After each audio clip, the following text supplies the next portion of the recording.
نحمده ونصلي ونسلم على سيدنا وسندنا وشفيعنا وحبيبنا محمد وعلى آله وصحبه أجمعين. أما بعد فأعوذ بالله من الشيطان الرجيم.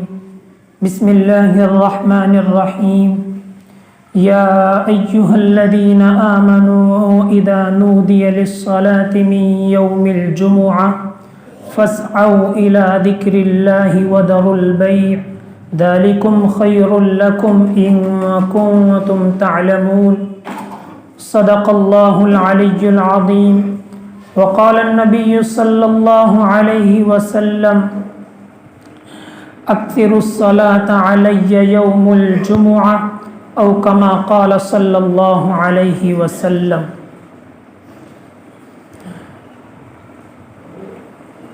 معزز و مکرم سامعین کرام اور عزیز دینی بھائیوں، بنانے والے نے جو نظام بنایا ہے بہت اچھا بنایا ہے، اور سمجھنے والے اسے نہیں سمجھتے. جس نے بحر و بر، زمین و آسمان، شجر و حجر، نوری ناری اور قسم ہاں قسم کی چیزوں کو پیدا فرمایا، اور اس جہاں کو سامنے رکھا، ابد کا جہان چھپا کے رکھا. اس جہاں کی نعمتیں اللہ نے دکھائی، اس جہاں کی نعمتیں اللہ نے پردے میں رکھی. اس جہاں کی خوشیاں اللہ نے دکھلائی، اس جہاں کی خوشیاں اللہ نے چھپا کے رکھی. اس جہاں کے غم کا احساس اللہ نے دکھایا، محسوس کرایا، اس جہاں کا غم اللہ نے چھپا کے رکھا. اس جہاں کی تکلیف اللہ نے محسوس کرائی، اس جہاں کی تکلیف اللہ نے پوشیدہ رکھی. اور یہ سارا کیوں؟ کیونکہ اللہ کہتا ہے الذی خلق الموت والحیاء لیبلوکم ایکم احسن عملا، کہ اللہ نے زندگی اور موت کو پیدا کیا ہے تاکہ جان لے کہ کون اچھے اعمال کر کے آتا ہے. اللہ نے اس دنیا کو سورج کے ذریعے سے روشنی عطا فرمائی. بارش کے لیے اللہ نے بادلوں سے پانی کا انتظام فرمایا، آسمانوں سے پانی برسائے. وَأَنزَلْنَا مِنَ السَّمَاءِ مَاءً ثَجَّاجًا، اللہ نے یہاں کی زمین کو اموال اور نباتات کے اگانے کا سلسلہ بنایا. لنخرج به حبا ونباتا وجنات الفافا، کہ ہم نے زمین سے قسم ہاں قسم کی چیزوں کو نکالا، دانے نکالے، اور باغ کے باغ ہم نے زمین سے نکال کے رکھ دیے. اللہ نے اس زمین کے اندر سمندروں کا بھی نظام چلا کے رکھ دیا. سمندروں کے اندر قسم ہاں قسم کی مخلوق جتنی زمین کے اوپر نہیں ہے، اس سے زیادہ پانیوں کے اندر اللہ نے مخلوق پیدا کر رکھی ہے. یہ سارا یہاں کا نظام ہے کہ سورج کی ضرورت پڑی تو اللہ نے، روشنی کی ضرورت پڑی تو اللہ نے سورج کو نکال دیا، اور اندھیرے کی ضرورت پڑی تو اللہ نے سورج کو غروب کر کے اندھیرے کو نکال دیا. غرض یہ سارا یہاں کا نظام ہے، اور ایک نظام اللہ نے چھپا کے رکھا ہے. اور یہ نظام بنایا ہی اس لیے ہے کہ اللہ جانچ لے کہ کون میرا بن کر آتا ہے یا کون بک کر آتا ہے، کون ہے جو فروخت ہو کر آتا ہے، کون ہے جو نفس کا پجاری بن کر آتا ہے، کون ہے جو شیطان کے پیچھے اپنے آپ کو لگا کر آتا ہے، کون ہے جو شیطان کے قدم بقدم زندگی گزار کر آتا ہے، کون ہے جو اللہ کو چھوڑ کر مخلوق کی پرستش کرنے والا، خالق کو چھوڑ کر مخلوق کو خالق کا درجہ دینے والا، کون ہے پتھروں کا پجاری. یہ سارا اللہ دیکھ رہا ہے کہ کون میرا بن کر آتا ہے اور کون غیر اللہ کا بن کر آتا ہے. اور یہی زمین ہے اور اسی کے اوپر آخرت کا دار و مدار ہے. حدیث مبارکہ کے اندر نبی اکرم صلی اللہ علیہ وسلم ارشاد فرماتے ہیں کہ زمین یہ کھیتی ہے، تم جیسا بوگے ویسا وہاں پر پھل ملے گا. کہ جس طریقے سے ایک انسان اپنے کھیت کے اندر اچھے دانے کو ڈالے گا، اچھے بیج کو ڈالے گا، آم کا بیج ڈالے گا تو اس سے آم ہی نکلے گا، ببول نہیں نکلے گا. اور اگر کوئی ایسے ہی زمین کو چھوڑ دے تو اس سے پھر امید رکھنا کہ یہ آم کا درخت اگائے گا، سیب کا درخت اگائے گا، یہ امید رکھنا کوئی کام کی نہیں. جیسا انسان کھیت کے اندر بوتا ہے ویسا ہی اس کو پھل نصیب ہوتا ہے۔ یہ زندگی ہماری آخرت کی کھیتی ہے، الدنیا مزرعۃ الآخرہ، کہ یہ دنیا آخرت کی کھیتی ہے۔ ہم اس دنیا کے اندر جیسے اعمال کریں گے، اچھے اعمال کریں گے تو اچھے ثمرات ہمیں نصیب ہوگے، اور اگر برے اعمال کر کے جائیں گے تو برے اعمال وہاں پر، برے ثمرات وہاں پر ظاہر ہوگے۔ اور یہی دنیا ہے، اس دنیا کو بنا کر جانا یہ مومن کی اصل کامیابی ہے، ورنہ تو نہ معلوم آخری سانس ہماری کیسی رہے گی۔ لیکن تجربہ یہ ہے کہ جس آدمی کی پوری زندگی اللہ کے دین کے لیے وقف ہو، اللہ اللہ کرتے ہوئے زندگی گزر جائے، تو اس کا آخری لمحہ بھی اللہ کی وحدانیت، اللہ کے کلمے کے ساتھ جاتا ہے۔ اور جو پوری زندگی اللہ کو چھوڑ کر نبی کی اطاعت کو پسے پشت ڈال کر زندگی گزار کر جاتا ہے، تو اس کا کوئی بھروسہ نہیں کہ آخری لمحے کے اندر اس کی زبان سے کیسے الفاظ نکل جائے۔ حدیث مبارکہ کے اندر نبی اکرم صلی اللہ علیہ وسلم ارشاد فرماتے ہیں کہ بہت سے ایمان والے وہ ہوں گے جن کا نام تو مسلمانوں کے رجسٹر میں ہوگا، لیکن اللہ کے رجسٹر کے اندر اس کا نام کافروں کی فہرست کے اندر ہوگا، کہ مرنے کے وقت وہ ایسا کلمہ زبان سے کہہ دے گا جس کی وجہ سے اس کا ایمان سلب کر لیا جائے گا، اس کی موت کفر کے اوپر آئے گی۔ اور بہت سارے دنیا کے رجسٹر کے اندر ایسے لوگ ہوگے جن کا نام دنیا کے اندر تو کافروں کی لسٹ کے اندر ہوگا، لیکن آخری لمحے کے اندر وہ اپنی زبان سے ایسا کلمہ کہہ دے گے کہ جس کی وجہ سے اللہ رب العزت اس کی مغفرت فرما دے گی۔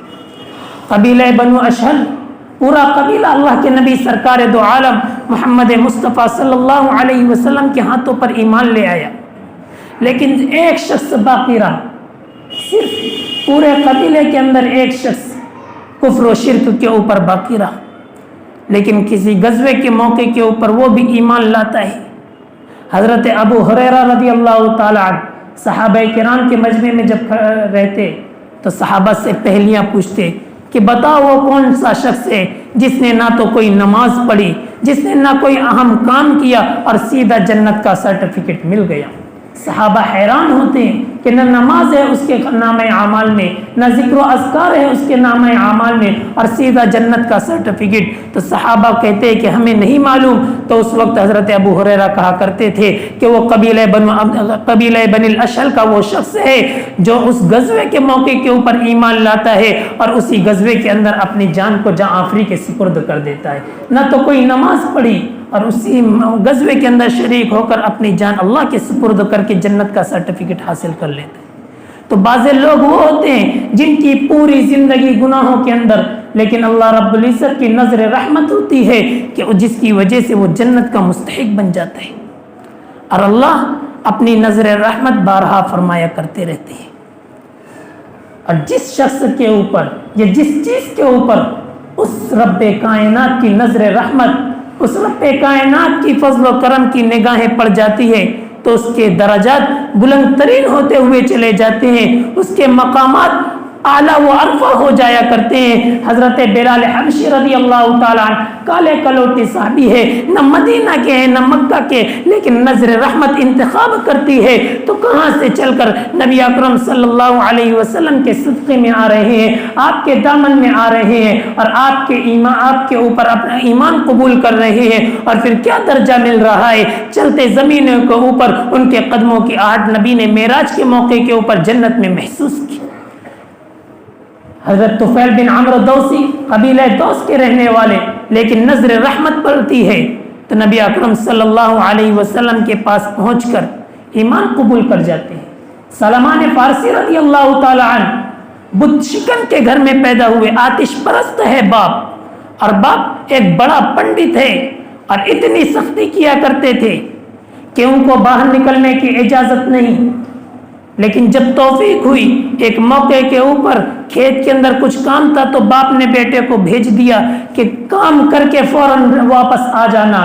بیٹا جاتا ہے، درمیان میں عبادت گاہوں کے اوپر سے گزر ہوتا ہے تو کچھ باتیں سن لیتا ہے، تو کہتا ہے کہ یہی دین برحق، چونکہ یہ اس زمانے کی بات ہے، نبی اکرم صلی اللہ علیہ وسلم ابھی مبعوث نہیں ہوئے تھے، عیسائیت اس زمانے کے اندر حق پر تھی، عیسائی اپنی کتابوں کے اوپر عمل پیرا تھے، تو ان کے دل کے اندر یہ بات آ جاتی ہے کہ مذہب نصرانیت، مذہب عیسائیت یہی حق مذہب ہے، اور جس مذہب کے اوپر میں ہوں وہ مذہب برحق نہیں ہے۔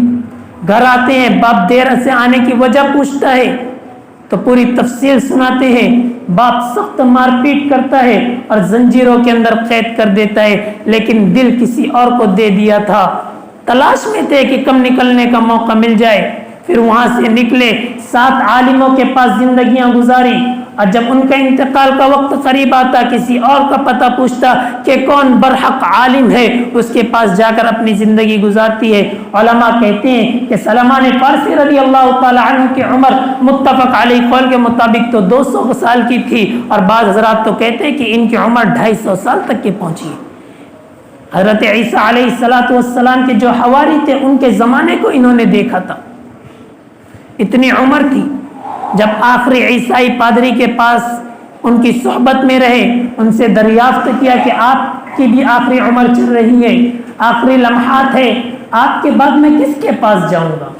تو انہوں نے کہا کہ اب عیسائیت منسوخ ہو رہی ہے، اب عیسائیت اپنی کتابوں کے اوپر عمل پیرا نہیں ہے، اب لگتا ہے کہ اب کوئی آخری نبی آنے والا ہے جس کی گواہی ہماری کتابوں نے دی ہے، تو وہ آدمی آئے گا، وہ نبی برحق آئے گا، فلاں فلاں اس کی نشانیاں ہوگی، اب تم سیدھا انہی کے پاس پہنچ جاؤ۔ تو کچھ دنوں کے بعد ایک قافلہ جا رہا تھا، اس قافلے کے ساتھ پہنچتے ہیں مدینہ منورہ، مدینہ منورہ پہنچ کر غلامیت کی زندگی گزارتے ہیں، لیکن بعد میں ایمان کی توفیق ہوتی ہے، اور نبی اکرم صلی اللہ علیہ وسلم مکہ سے ہجرت کر کے جب مدینہ آتے ہیں تو آپ کے ہاتھ کے اوپر ایمان لاتے ہیں، تو کہاں سے اللہ نے اٹھا کر کہاں پہنچا دیا۔ تو اللہ کی نظر رحمت جس کے اوپر بھی پڑتی ہے اس کے مقامات بلند سے بلندتر ہو جاتے ہیں۔ رضی اللہ عنہم ورضوا عنہ، کہ کوئی ایسی قوم نہیں جس کو اللہ نے اپنی خوشنودی کا پروانہ دنیا ہی کے اندر دے دیا ہو، وہ صحابہ کرام کی جماعت ہے جن کے اوپر اللہ کی نظر رحمت پڑی۔ اسی طرح ایام کے اوپر جب اللہ نے نظر رحمت فرمائی، اپنے کرم و نگاہ کی نگاہ ڈالی، تو جمعہ کے دن کو سارے دنوں کے اوپر فضیلت عطا کی گئی۔ نبی اکرم صلی اللہ علیہ وسلم کی روایت ہے، خیر یوم طلعت علیہ الشمس یوم الجمعہ، کہ جن دنوں کے اوپر سورج طلوع ہوتا ہے ان دنوں میں سب سے افضل جمعہ کا دن ہے۔ جمعہ کا دن یہ بڑی اہمیت کا حامل ہے، اور کیوں نہ ہو، فیہ خلق آدم، اسی روز حضرت آدم علیہ السلام کو پیدا کیا، حضرت آدم علیہ السلام کو اسی دن جنت کے اندر ڈالا گیا، وفیہ اخرج منہا، اور اسی دن جنت سے ان کو نکالا گیا، اور یہ تمام امور ایسے اہم تھے کہ دنیا کو بسانا تھی، نبی پاک علیہ السلام کو مبعوث فرمانا تھا، تو اس کے لیے آدم کو زمین پر آنا پڑتا تھا، تو اسی دن ان کا انتخاب کیا گیا کہ ایک بڑی زندگی عطا کی جانے والی ہے دنیا کو، ایک بڑے کارنامے کو انجام دیا جانے والا ہے، اور کس دن کا انتخاب ہو رہا ہے ان کاموں کے لیے، تو وہ جمعہ کا دن تھا۔ جمعہ یہ اجتماعیت کا دن ہے۔ اس دن حضرت آدم علیہ السلام کی مٹی کو ساری زمینوں سے یکجا کر کے ملایا گیا، ان کو جمع کیا گیا، اور آدم و حوا علیہ السلام اسی دن آپس میں ملے دنیا میں آنے کے بعد۔ تو غرض یہ جمعہ کا دن ایک اجتماعیت کا دن ہے، اور اجتماعیت کب ہوتی ہے؟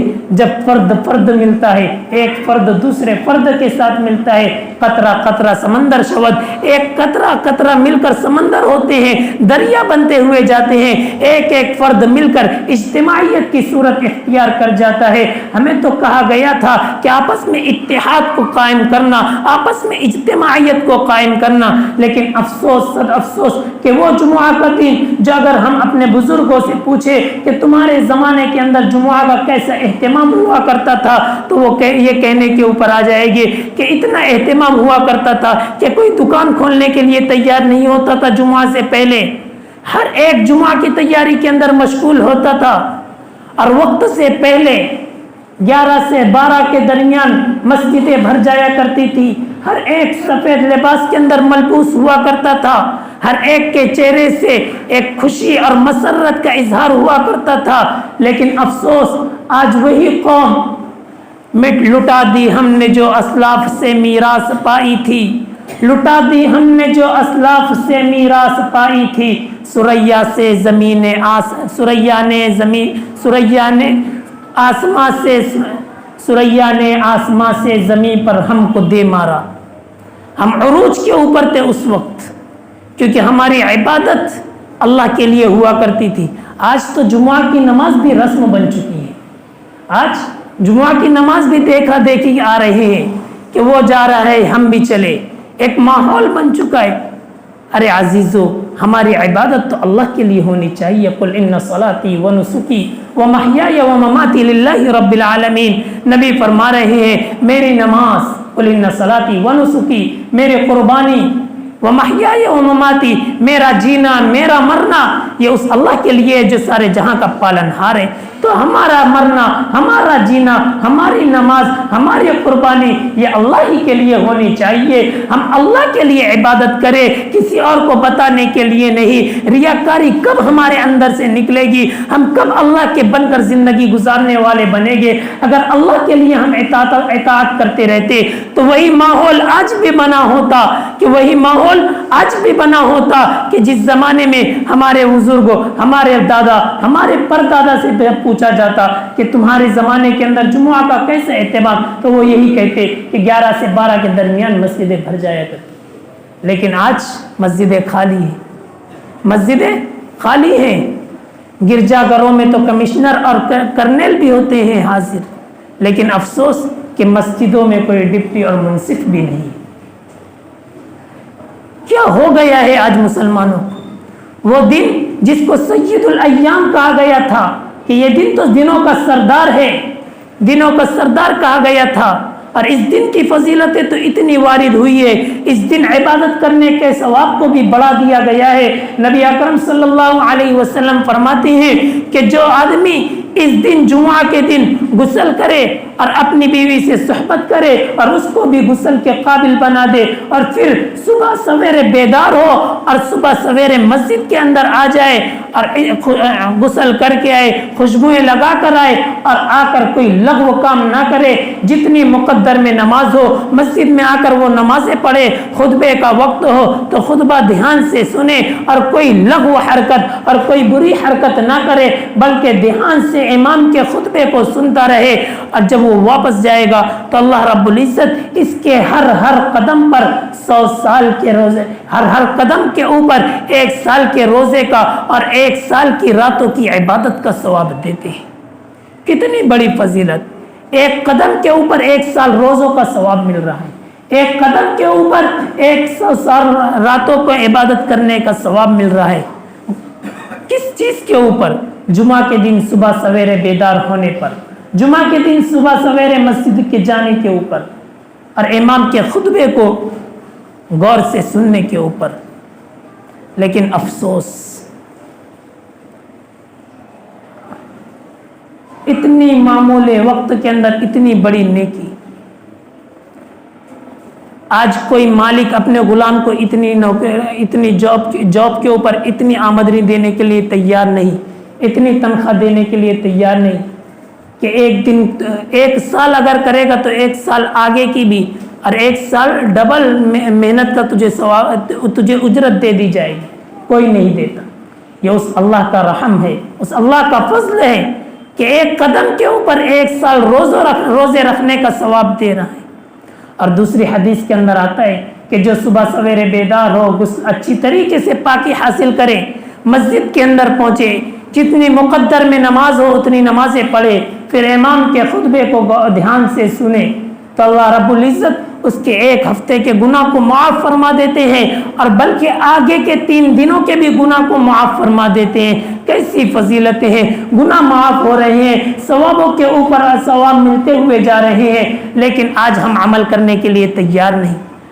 ہمارے بعض مسلمان تو وہ ہیں جو خطبے کے وقت بھی اپنی دکانوں کو، اپنی شاپ کو بند نہیں کرتے، حالانکہ علماء نے لکھا ہے، اس آیت کریمہ کی تفسیر کے تحت مفسرین نے بھی لکھ دیا ہے کہ اذان کے بعد کام کرنا، ایسا کام کرنا، ایسا کاروبار کرنا جو جمعہ کے لیے تاخیر کا باعث بنے، جمعہ میں پہنچنے کے اندر دیری کا باعث بنے، تو حرام ہے ایسا کام کرنا، سیدھا حرام کا فتویٰ دیا گیا ہے۔ پھر بھی مسلمان ہوش کے ناخن نہیں لیتے۔ ہمیں تو کہا گیا تھا، نبی نے ہم سے زیادہ چیزوں کا مطالبہ نہیں کیا ہے، اپنی ذات کے لیے اگر کسی چیز کا مطالبہ کیا، تغفر الصلاۃ علی یوم الجمعہ، کہ جمعہ کے دن میرے اوپر کثرت سے درود بھیجا کرو۔ لیکن آج اگر کہا جائے، مولانا زکریا علیہ رحمہ نے لکھا ہے کہ 1.5 لاکھ تک کے پڑھا کرتے تھے۔ ہمارے اسلاف کے اندر ایسی شخصیات ملتی ہے کہ جن کی عبادتیں، جن کے ذکر و اذکار اتنے زیادہ تھے کہ ہم گمان نہیں کر سکتے۔ حضرت ابو ہریرہ رضی اللہ تعالیٰ عنہ کے بارے میں آتا ہے کہ 1000 مرتبہ استغفار کر کے سویا کرتے تھے، 1000 مرتبہ سبحان اللہ پڑھ کر سویا کرتے تھے۔ تسبیح بنائی ہوئی تھی 1000 دانے کی، 1000 ایک ایسی رسی تھی جس کے اندر 1000 گانٹھ دی ہوئی تھی، تو اتنی تسبیحات وہ پڑھا کرتے تھے۔ ابن تیمیہ کے بارے میں آتے کہ ذکر کرتے ہوئے انہوں نے اپنی انگلی کے اوپر اتنے اذکار کیے تھے کہ مرنے کے بعد بھی ان کی انگلیاں ذکر کر رہی تھی۔ لوگ تعجب تھے، گھر والوں سے پوچھا گیا کہ یہ ہمیشہ انگلیوں کے اوپر ذکر کیا کرتے تھے، تو یہ عادت ایسی بنی کہ مرنے کے بعد بھی ان کی انگلیاں حرکت کر رہی تھی۔ تو ایسے ایسے اسلاف گزرے، ایسی ایسی شخصیات گزری ہے۔ ہم سے تو مطالبہ کیا گیا ہے کہ میرے اوپر درود زیادہ سے زیادہ پڑھا کرو، جمعہ کے دن بکثرت درود پڑھا کرو، لیکن افسوس 1000 مرتبہ بھی ہم نہیں پڑھتے، 1000 مرتبہ بھی ہم سے درود شریف نہیں پڑھایا جاتا۔ ارے بعض مسلمان تو وہ ہے کہ 1 مرتبہ تک نہیں پڑھتے، 1 مرتبہ نہیں، ہم نہیں پڑھیں گے۔ ارے وہ نبی جس نے ہمارے لیے طائف کے اندر پتھر کھائے، جس نے امت کے لیے 4.5 گھنٹے امت کے لیے دعائیں مانگی، تپتی ہوئی دھوپ میں تڑپا، جس کو اتنے مارے گئے، جن کو اتنے تانے دیے گئے کہ کسی اور نبی کو اتنے تانے نہیں دیے گئے، جتنی تکلیف نبی خود فرما رہے ہیں کہ جتنی تکلیف مجھے دی گئی کسی نبی کو نہیں۔ اب ذرا سوچو، اس نبی نے ہم سے ایک چیز کا مطالبہ کیا، ہم اس مطالبے کو بھی پورا نہ کریں، یہ کہاں کی عقل مندی ہے؟ جو نبی دن رات امت کے غم کے اندر لگا رہا، اس نبی کو آج ہم بھی غم کے اندر ڈال رہے ہیں۔ ہمیں تو چاہیے کہ اب تو ان تک کہ ہمارے نامہ اعمال اچھے پہنچائے۔ نبی نے خود فرمایا کہ جمعہ کے دن فرشتے حاضر رہتے ہیں، جو درود پڑھتا ہے اس کا درود نام بنام لے کر مجھ تک پہنچایا جاتا ہے۔ ہمارا نام لے کر جب نبی کے سامنے تذکرہ ہوگا کہ فلاں ابن فلاں نے تمہارے اوپر اتنے درود پڑھے، تو نبی کو کتنی خوشی ہوتی ہوگی۔ اور جب پیر اور جمعرات کے دن نبی کے سامنے ہمارے نامہ اعمال پہنچتے ہوگے، اور جب کہا جائے گا کہ فلاں ابن فلاں نے اس ہفتے تمہارے اوپر ایک درود نہیں بھیجا، کیسی تکلیف۔ اس لیے عزیزو، نبی کے اوپر درود پڑھنے تو لگ جاؤ۔ ہم کریم کی حیثیت رکھتے ہیں، ہم کریم کی حیثیت رکھتے ہیں۔ آئس کریم کے اندر نیچے کا کھوکا، نیچے جو چیز ہوتی ہے، جو ویفر کی شکل کے اندر ہوتا ہے، جو کون ہوتی ہے، اس کی کوئی اہمیت نہیں ہوتی، اصل چیز تو اوپر کی کریم ہوا کرتی ہے۔ ہماری حیثیت کریم کی ہے۔ اگر ہم ہی درود نہ پڑھنے لگے تو جو طبقہ ایمان سے بالکل کوسوں دور ہے، نام کے مسلمان ہے کام کے نہیں، تو وہ کہاں درود پڑھیں گے؟ وہ کہاں نبی اکرم صلی اللہ علیہ وسلم پر درود بھیجا کریں گے؟ ہمیں چاہیے کہ ہم زیادہ سے زیادہ درود پڑھنے والے بنیں۔ اور اس جمعہ کے اندر ایک بات کی طرف توجہ دلانا چاہوں گا کہ آپ لوگوں نے واٹس ایپ وغیرہ کے اوپر بھی دیکھ لیا ہوگا، اخباروں کا جو لوگ مطالعہ کرتے ہیں، جو ناظرین اخبار ہیں، ان لوگوں نے بھی دیکھ لیا ہوگا کہ اس ہفتے کا موضوع نماز جمعہ کی اہمیت اور خطاب جمعہ کی اہمیت کے اوپر ہے۔ خطاب جمعہ کا جو بیان ہوتا ہے، اس کی بھی بڑی اہمیت ہے، کیونکہ مسلمانوں کو ایمان کے اوپر لانا ہے، مسلمانوں کو شریعت اسلام کا پابند بنانا ہے۔ مسلمان، یاد رکھنا میرے عزیزو، مسلمان غلامیت کی حیثیت رکھتا ہے دنیا کے اندر۔ اب دنیا سجن المؤمن، کہ دنیا مومن کے لیے قید خانہ ہے۔ ہم اللہ کے غلام بن کر زندگی جیے، غلامان محمد بن کر زندگی جیے۔ ہم نبی اکرم صلی اللہ علیہ وسلم کے غلام ہیں، ہم آزاد نہیں ہیں کہ ہم جو چاہے کر گزرے، ہمارے من میں جو آئے ہم کر گزرے۔ نہیں میرے عزیزو، ہم غلامیت کی حیثیت رکھتے ہیں، اور غلام اپنے آقا کی ہر بات کو تسلیم کرتا ہے، غلام اپنے آقا کی ہر بات کو مان کر زندگی گزارتا ہے۔ پتہ ہے کہ اگر میں نے بات نہ مانی تو مالک مجھے سخت سے سخت تکلیفیں دے گا، اور ہم غلام ہیں اللہ کے، تو اللہ کے غلام بن کر زندگی جیے۔ اور جب بھی اللہ کی طرف سے، نبی اکرم صلی اللہ علیہ وسلم کی طرف سے کوئی بات ہمارے کانوں تک کے پہنچے تو اس کے اوپر ہمیں لبیک کہنا ہے۔ جمعہ کی اذان ہمارے کانوں میں پڑے، چونکہ ہم غلام ہیں، اور غلام کو جب آقا بلاتا ہے، آقا جب غلام کو بلاتا ہے تو غلام اپنے سارے کاموں کو سائڈ کر دیتا ہے اور آقا کے جملے کے اوپر لبیک کہتا ہے، اور آقا کی خدمت میں جلد از جلد پہنچنے کی فکر کرتا ہے۔ جیسے ہی فون آتا ہے کہ مالک بلا رہا ہے، وقت ہو چکا ہے، تو فوراً گاڑی کا انتظام کر کے مالک تک پہنچتا ہے۔ تو ہمارا آقا بھی جب بھی ہمیں یاد کرے تو ہمارے کاروبار سائٹ میں ہو جانا چاہیے، سارے لین دین ہمارے موقوف، اور صرف فکر ہو کہ جس جلد ہو ہم اس آواز کے اوپر لبیک کہتے ہوئے مسجد کے اندر پہنچنے کی فکر کرے۔ بیانات کو اہمیت دے کہ ان بیانات کے ذریعے سے ہماری نسلیں سدھرے گی، ہم خود اپنے آپ کو سنواریں گے، اور ہماری آنے والی نسلیں بھی سنور جائے گی۔ ورنہ تو یاد رکھنا، ہندوستان کے ماحول کو دیکھتے ہوئے نہ معلوم ہماری آئندہ آنے والی نسلیں کہاں جائیں گی۔ آج ہر ایک مشغولیت کی زندگی اختیار کر رہا ہے، ہر ایک کے ہاتھ میں ایک فون ہے جس کے اندر وہ لگ کر اپنے قیمتی اوقات کو ضائع کر رہا ہے۔ تو سوچ لو آئندہ کی نسلوں کا کیا حشر ہوگا۔ تو جمعہ کے لیے جلد از جلد پہنچنے کی فکر کرے۔ حدیث کے اندر تو بڑی فضیلت ہے کہ جو پہلا آئے اس کو اونٹ کی قربانی کا ثواب، جو دوسرا آئے اس کو گائے کی قربانی کرنے کا ثواب، جو تیسرا آئے اس کو مینڈا قربان کرنے کا ثواب، جو چوتھا آئے اس کو انڈا اللہ کی راہ میں صدقہ کرنے کا ثواب۔ یہ کس لیے؟ اور جب فرشتے، امام جب خطبہ دینے کے لیے آ جاتا ہے، منبر کے اوپر پہنچ جاتا ہے، تو اس وقت فرشتے بھی اپنا نام عمل، اپنا کتاب، اپنا رجسٹر بند کر لیا کرتے ہیں اور امام کے خطبے کے لیے آ جایا کرتے ہیں، اور یہ فضیلتیں بند ہو جایا کرتی ہیں۔ لیکن بہت سارے وہ ہوتے ہیں کہ امام خطبہ دیتا ہے تو اس کی نگاہیں جب حوض کے اوپر پڑتی ہے، وضو خانے کے اوپر پڑتی ہے، تو بہت سارے لوگ وضو کرتے ہوئے نظر آتے ہیں۔ خطبہ چل رہا ہے، وضو کے اندر مشغول ہے۔ فکر تو یہ ہونی چاہیے کہ امام کا خطبہ شروع ہو، ہم اس وقت مسجد کے اندر موجود رہے، ہم وقت سے پہلے پہنچنے کی فکر کریں۔ اور میرے عزیزو، جمعہ کا دن ہے، درود شریف کا اہتمام ہو، سورہ کہف کی تلاوت۔ دجالی فتنے سے حفاظت کا راز ہے۔ دجالی فتنے رونما ہو چکے ہیں، چھوٹے چھوٹے دجال آ رہے ہیں۔ فتنے یہ دجال کی آمد کا انتظار ہے، فتنے یہ دجال کی آمد کی آگاہی دے رہے ہیں کہ اب دجال کی آمد قریب ہے۔ مولانا ذوالفقار صاحب نقشبندی دامت برکاتہم تو کہتے ہیں کہ ایسا لگتا ہے کہ میری اولاد دجال کو دیکھ لے گی، ایسے فتنے رونما ہو رہے ہیں۔ تو ایسے ماحول کے اندر، ایسے حالات کے اندر ہمیں تو بکثرت سورہ کہف کی تلاوت کرنی چاہیے، روزانہ کرنی چاہیے۔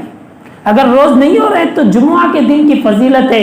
نبی اکرم صلی اللہ علیہ وسلم نے فرمایا، جو آدمی سورہ کہف کی تلاوت کرتا ہے، اللہ کی طرف سے اس کے اوپر ایک نور جاری کر دیا جاتا ہے، ایک نور کا سائبان بنا دیا جاتا ہے، جو آئندہ ہفتے تک کے، اگلے ہفتے تک کے موجود رہتا ہے، جب تک کہ وہ گناہ کبیرہ نہ کرے، اس وقت تک کہ وہ نور کا سائبان باقی رہتا ہے۔